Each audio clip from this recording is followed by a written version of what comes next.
Y hoy, para comenzar, está con nosotros un viejo conocido de todos nosotros, de las personas que trabajamos en los medios de comunicación, porque él durante varios años fue el jefe de prensa del Ayuntamiento de Sanlúcar.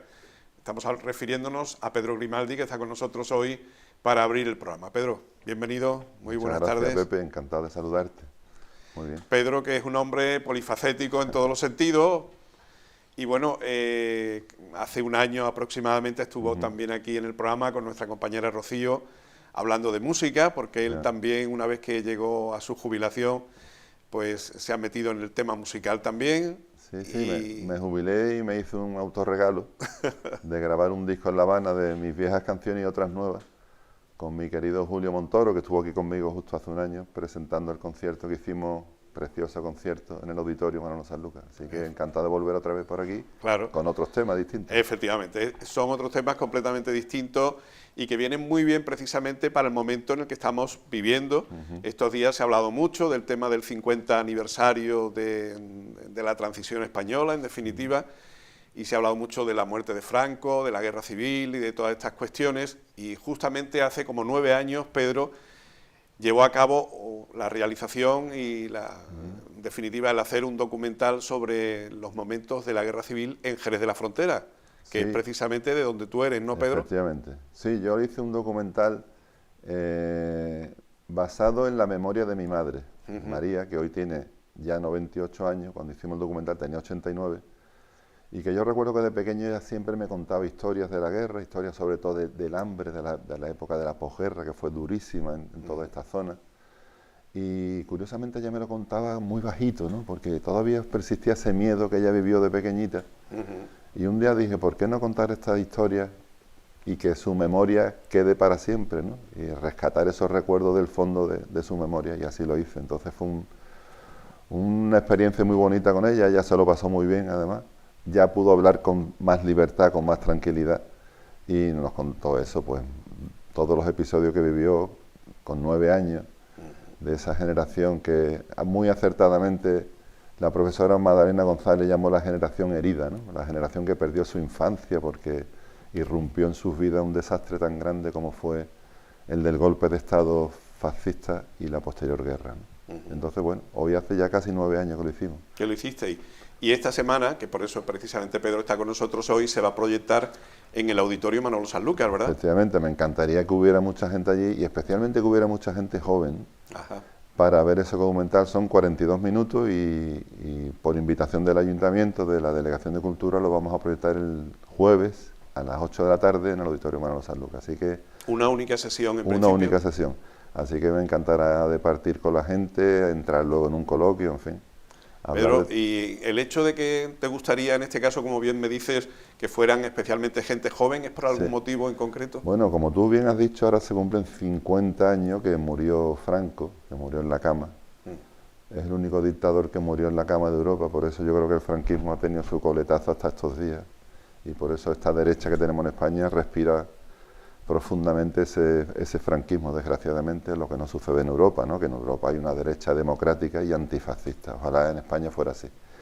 Pero me interesa especialmente la gente joven porque el dato que daba el otro día el CIS, que decía que más de un 20% de los jóvenes cree que el franquismo fue un periodo muy bueno de la historia de España, pues es realmente escandaloso. Yo creo que es un problema no de esos jóvenes, sino de nuestras generaciones anteriores, que no hemos tenido la habilidad o en el propio sistema educativo de educar a esos jóvenes de lo que supuso el franquismo en España, ¿no? Yo simplemente le diría a esos jóvenes que a cualquier chica que piense eso, yo le diría que si tiene 20 años, tiene carnet de conducir y pasaporte y puede viajar libremente, en esa época una mujer no podía hacer nada de eso si no era con la autorización de su marido o de su padre. Entonces que reflexionen sobre si el franquismo, eso al margen de lo que supuso como un régimen criminal que no solamente propició una guerra civil, sino que incluso después de la victoria siguió ensañándose con los vencidos, ¿no? De hecho hubo casi 60, 70.000 asesinatos después de la paz, y que todavía hay más de 100 personas en fosas, ¿no?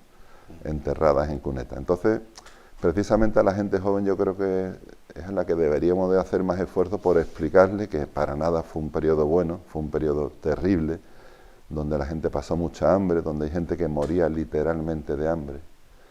Y María, desde su posición absolutamente neutral, simplemente como testigo de aquello, nos lo cuenta en ese documental, pero además de la opinión de María, vamos a contraponer su opinión de una persona corriente, con poca educación letrada, digamos, con mucha sabiduría, pero con una persona que con 7, 8 años tuvo que abandonar la escuela, pero sus opiniones las contraponemos con las de los expertos, con las de los historiadores. Entonces es muy interesante ese paralelismo, ¿no?, entre la opinión de María y la opinión de los historiadores que participan en ese documental. ¿Te parece que veamos una pequeña promo? Venga, un trailer, ¿verdad?, que tenemos ahí preparada, una pequeña promo de esta película, que nuestro compañero nos la pone ahora y ahora mismo seguimos hablando con él.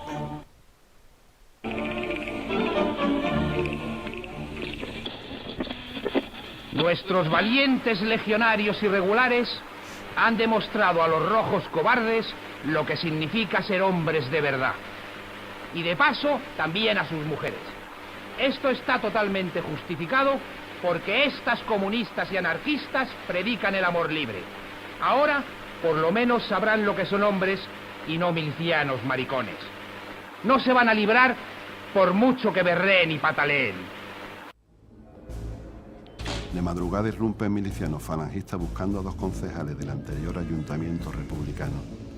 Hombres y mujeres son sacados de la cama y formados en el patio para ser interrogados. Los pájaros, apelativo que usan los falangistas, son Juan Taboada Jiménez y Rafael Orge Mejía. A las 4 de la mañana empezaron a correr a la puerta con las culatas de los fusiles, y entonces la cafera fue a ver qué es lo que pasaba. Y cuando señora y los falanges la llevaron con una pistola en el pecho, diciendo que allí había gente escondida, y ella decía que no, porque allí no lo sabía nadie, ningún vecino. Y entonces subieron arriba a la escalera con Inés la cafera, y los hombres, los pobrecitos, pues se entregaron ellos. Y entonces los hombres bajaron amarrados por la escalera, por esta escalera, bajaron todo así, y nosotros mirándolos, y se pusieron las botas porque venían hasta descalzos, y se lo llevaron. Y en aquel momento clausuraron la puerta y le dijeron a la cafera, como este precinto se quite, la fusilamos usted, aquí mismo. A José lo obligaban a llevar en su camión a los presos camino de la muerte y a presenciar los fusilamientos bajo la amenaza de ejecutarlo también a él si se negaba. Mi tío José tenía un camión y se lo requisaron los falanges, pero para llevar a los presos, para matarlos. Y entonces, como esa cosa no la pudo resistir, se escondía. Él se escondía detrás del camión y lo cogieron y le dijeron, como no te pongas ahí, te vas tú también para el pelotón. Oh, mi tío se volvió loco. Mi tío murió en el manicomio. En el manicomio de Cádiz murió mi tío. Se volvió loco, hablando solo por todos lados. Vamos, hicieron con él. Del barrio de Santa Cruz, eres un rojo una vez, mi vida como eres tú, y por jurarte yo eso, me diste en la boca un beso, y aún me quema, Maricruz, ay Maricruz, ay Maricruz. Pues nada, el jueves, por lo tanto, a partir de las 8, en el auditorio, ¿hay que sacar una entrada o algo, Pedro? Entrada ¿O es totalmente libre. Libre completamente, hasta completar el aforo, imagino, ¿no? Ojalá que haya mucha gente, porque yo creo que el tema merece la pena. Estamos viviendo una coyuntura terrible, donde no solamente en España, sino en Europa se está reivindicando unas maneras de hacer política violenta y agresiva y nada democrática. Entonces yo creo que es un buen momento para reabrir, desgraciadamente 50 años después, otra vez este debate, que pensábamos que estaba superado, pero no. Vemos todavía en la calle manifestaciones con antiguas banderas predemocráticas y con consignas fascistas, y eso es terrible, Así que ojalá que esta aportación sirva para hacer reflexionar a alguna gente, ¿no? Y que podamos abrir un debate constructivo el próximo jueves. Pedro, hablábamos antes de los jóvenes, pero los mayores, ¿cómo ven este tema? Porque, bueno, entre los mayores están los que vivieron la época, los que no la vivieron, Sí. los que vivieron la posguerra. Desgraciadamente, esta generación de mi madre, de gente que tiene ya más de 90 años, está desapareciendo. Está Y desapareciendo. es una pena que muchos se hayan muerto, se hayan ido, sin haber contado cuál fue su experiencia de infancia, ¿no? Yo tengo una profunda admiración, especialmente por las mujeres de esa época, porque yo creo que fueron dobles víctimas de la guerra, ¿no? Víctima en sí por lo que supuso aquello, pero víctima también porque eran las que tenían que procurar alimento en la casa, las que tenían que salir adelante, las que tenían que defenderse a lo mejor de la militancia de sus maridos. Hubo muchos casos, María lo cuenta perfectamente, donde mujeres fueron detenidas y fusiladas porque sus maridos huyeron y ellas se negaron a decir su paradero. Hay un caso muy curioso que es el de una prima de mi madre, que también se llamaba María, que bueno, la detuvieron porque su novio, que era músico de la banda municipal, era un hombre leal a las ideas republicanas, y lo persiguieron, entonces fueron a buscarla a ella, la detuvieron, y ya cuando estaba en la cola para el pelado, que las pelaban para humillarla y le daban un purgante de aceite de ricino, curiosamente un falangista que conocía a su familia porque su madre había servido con unos señoritos de Jerez y tal, y la reconoció y dijo: María, ¿tú qué haces aquí? ¿No? Que me han detenido y tal. Y entonces este falangista la salva de la muerte. Entonces, casos de mujeres que fueron perseguidas por la actividad de sus maridos o de sus novios, incluso, bueno, es que la guerra fue un abuso en todos los sentidos, ¿no? Porque si a lo mejor alguien había tenido una novia y la dejó por otro y tal, pues yo con la camisa de la falange te pego un tiro y me vengo, ¿no? De aquella terrible. Todo eso nos lo explica muy bien María, y luego lo reafirman los propios expertos historiadores que también dan su testimonio en el documental. Pedro, en el documental te centras fundamentalmente en la experiencia de María y sobre todo en Jerez, pero en otros municipios de nuestro entorno la situación fue parecida. Fue igual, es decir, aquí no hubo guerra, aquí hubo ocupación y represión. En Jerez se calcula que en los primeros días de la guerra o las primeras semanas fusilaron a 600 personas, a 600 hombres sindicalistas, incluso gente que no tenía ni opción política, gente normal de la calle. Y de hecho de esos 600 hay documentados más de 300 ya. Todavía hay otros 300 que no se saben dónde están, porque todavía en Jerez también hay fosas que hay que excavar. Pero no solamente me centro en Jerez, sino que también hablo del entorno, ¿no? También hablo, por ejemplo, de lo que supuso la Sauceda y el Cortijo del Marrufo, donde el franquismo, los rebelados, las tropas que se rebelaron, persiguiendo a mucha gente por la zona de la sierra, que era una zona muy escarpada y muy complicada. Por allí huyeron mucha gente y se refugiaron en esa zona, en la Sauceda, que Franco terminó bombardeando con el apoyo de la aviación alemana, ¿no? Porque hay que recordar que Franco gana la guerra porque los fascistas italianos y los nazis alemanes le ayudan a ganar la guerra, ¿no? Entonces también hablo de eso, ¿no? Hablo de lo que supuso la tragedia del Marrufo, que de hecho no hace muchos años se hizo una excavación y se encontraron allí un montón de cuerpos, incluso mujeres y niños, ¿no? Fusilados, o sea, terrible. De eso también me refiero, hablando de Jerez y lo que supuso el entorno. Para hacer un documental de este tipo, imagino que el periodo de documentación, de trabajo, de reunir tantos y tantos documentos habrá sido algo complicado, ¿no? Fueron varios meses de explorar en el archivo municipal, en contacto con asociaciones memorialistas de España, y fue un trabajo arduo de documentación, porque tampoco me quería equivocar, sino que ahí lo que se diga es que realmente tengo una base real, ¿no? De qué fue lo que sucedió. Y fue un trabajo muy interesante porque me permitió, pues eso, conocer partes de nuestra historia que desconocía absolutamente, ¿no? Claro. De nuestra historia más negra y más trágica. Y ya te digo, eso fueron varios meses, y después ya la labor de montaje, de edición. Desgraciadamente no conté con muchos medios técnicos para hacer hoy lo hubiera hecho con otros medios a nivel de sonido y tal, pero yo creo que lo importante es el testimonio y el documento más que la calidad de lo que se vea de imagen o de sonido, ¿no? Yo creo que fue un resultado bastante digno, y me siento la verdad muy satisfecho, y también por mi madre, ¿no? Porque por fin ya dejó de hablar bajito, así como nos contaba nosotros la historia. Perdió el miedo totalmente. Y contó cosas y no contó otras cosas. Curiosamente hay una anécdota, me gustaría contarla, que cuando se habla ahí del hambre y de lo que supuso la picaresca del hambre, ¿no? Cómo la gente se buscaba la vida para comer, pues ella me cuenta que su madre, mi abuela Ana, trabajaba en una lechería. Bueno, mi madre tenía 5 hermanos, mi abuela se queda viuda con 30 y tantos años y 6 hijos, el más pequeño de meses. Una historia trágica. Todo eso lo explica muy bien María. Y entonces hay una anécdota refiriéndose al hambre, que es que mi abuela trabajaba en una lechería, y cuando la leche se cortaba y quedaba el requesón, la dueña de la lechería le decía: anda, Ana, llévatelo para los niños. claro, Ana descubrió que cada vez que se cortaba la leche era una opción para darle de comer a sus hijos, y ya ella propiciaba que la leche se cortara echándole sal. Pero mi madre me dijo, pero eso no lo cuentes, que a mi madre no le gustaría que tú contaras eso. Que contara Así eso. que yo fui respetuoso, y esa historia y otras que me contó, pues me las guardé y no la conté. Claro. Pero de esa hay muchísima historia, porque lo del hambre fue terrible. Es que terrible, imagino terrible. que cuando la situación llega a un extremo límite, se agudiza el ingenio claro. hasta no poder más. Hay otra historia bonita también, otra anécdota. Bueno, la voy a adelantar, voy a hacer un poquito de spoiler. Es que mi tío, uno de sus hijos, su hijo Lolo, trabajaba en la serradora de Jerez, haciendo caja, ¿no? Ajá. Y allí dice mi madre, no, entonces no había tantos camiones como ahora, allí era el mulo el que hacía el trabajo. Y el mulo le daban de comer todos los días algarroba, pero los trabajadores le robaban al mulo la algarroba, y el pobre mulo se murió. Se Así murió que, incluso, ya ves. historias picarescas del hambre, que yo le llamo, ¿no? Efectivamente. Pedro, y decías antes que contabas con poca colaboración, pero a nivel, por ejemplo, de las instituciones, por ejemplo, me refiero a ayuntamientos, diputaciones, sí, o incluso ahí- Junta de Andalucía, ¿ha habido colaboración por...? Ayuntamiento de Jerez y Diputación de Cádiz, sí, sin duda hubo mucha colaboración, que me facilitaron documentación.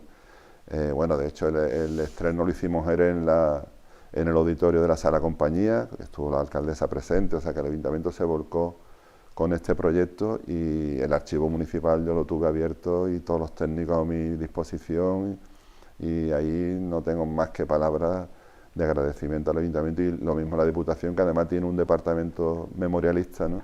Y que también me aportó mucha documentación, incluso imágenes que ya no se podían rodar porque fueron de las excavaciones de la Sauceda, que ya había pasado, pero ellos me facilitaron algunas imágenes también, o sea que muy, muy contento. Por parte, por Sí, lo tanto, de las administraciones. Sí, sin duda. Oye, cuando uno hace un documental de este tipo, Pedro, y pasan 9 años, como han pasado, ¿hay detalles, por ejemplo, que se les podría incorporar, de descubrimientos que se hayan hecho nuevos, de Pues sí, cosas mira, que uno a lo mejor... Efectivamente, yo incorporé un episodio también trágico, pues claro, por mi familia, y tanto por parte de madre como de padre, hay represaliados.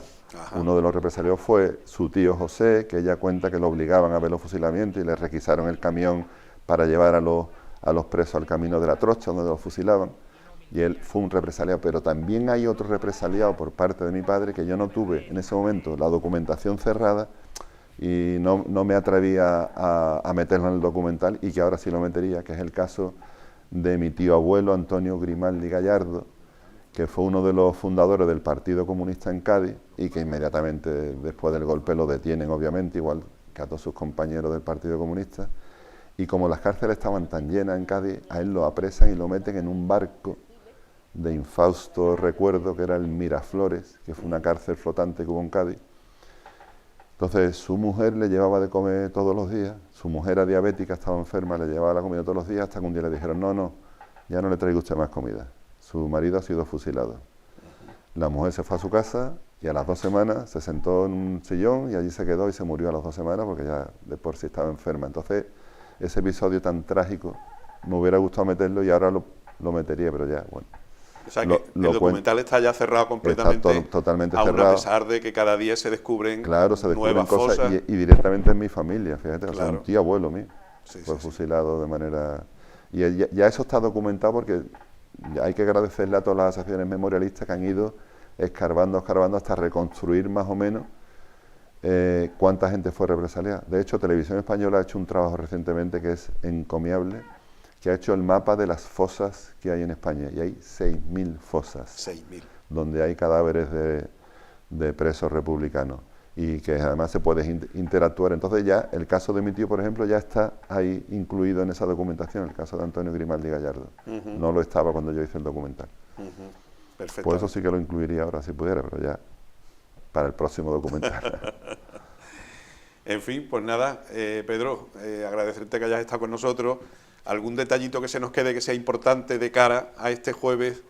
Bueno, Esa eso, proyección que se va a hacer. insistir en que sería precioso que la gente viera este documental, que escuchara a María, que María, os aseguro que es neutral. Es Ella la sí- niña que se ve al principio, Efectivamente, imagino. tenía Una foto 9 de ella. años cuando el golpe.